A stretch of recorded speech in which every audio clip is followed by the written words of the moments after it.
If you've purchased the membership area for the book algorithmictradingsystems.com, you have access to some new files for NinjaTrader. If you haven't purchased it yet, I highly recommend it. There's a lot of value in there for learning easy language and NinjaScript. But I've added the Crude Oil Weekly Inventories and Crude Oil After Hours for NinjaTrader.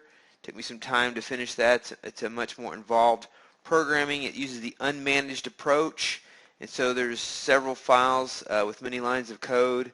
We also access the holiday, don't trade on holidays function in NinjaTrader, and you can right click and open that in a new tab, and you can download. You'll need the holidays.txt file, and you'll need to put that in your C:\users, whatever your name is. For example, mine is David, and then documents, and the NinjaScript will access that file, and there will be some dates in there with the year first, year, month, date format, and it won't trade on those days. We don't trade on holidays or half days. Even sometimes you'll still get data streams because especially half days will have maybe data for part of the day in the futures, even though the stock market is closed. And so this is the weekly inventories. You can see the performance summary for reference.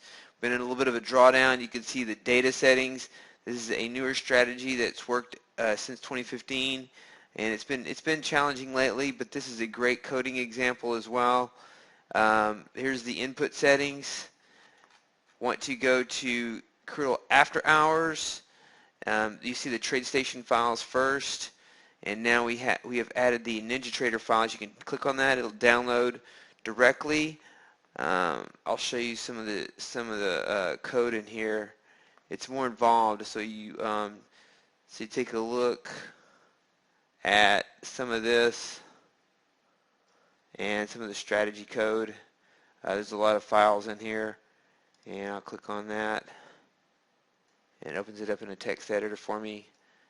And you can see a lot of the code is a lot more involved than what you have in, say, TradeStation. So that's you got additional classes because unmanaged approach. Once again, you get your holidays file example, different limit orders and strategy utilities, and so it's quite involved in C#, and you'll learn a lot from that if you're trying to learn C#.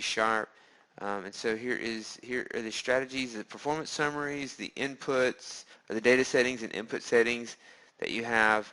And I've also added the Google. I've had the Google 1 minute. It uses the gap fill and reverse stop strategy. And here are the inputs for that. It put in 100 shares automatically, even though you put contracts 1. You can format your strategies and properties and see where it fixes it to 100 in TradeStation. So you can use the same sort of scenario in NinjaTrader. I haven't put Google stock in NinjaTrader yet. But these are three updates for the members area. If you're interested in that, you trade NinjaTrader, want to learn some coding and C# and learn how to code. But we've had those for a while in TradeStation. So next video I'm going to show you some nuances and differences between the back testing.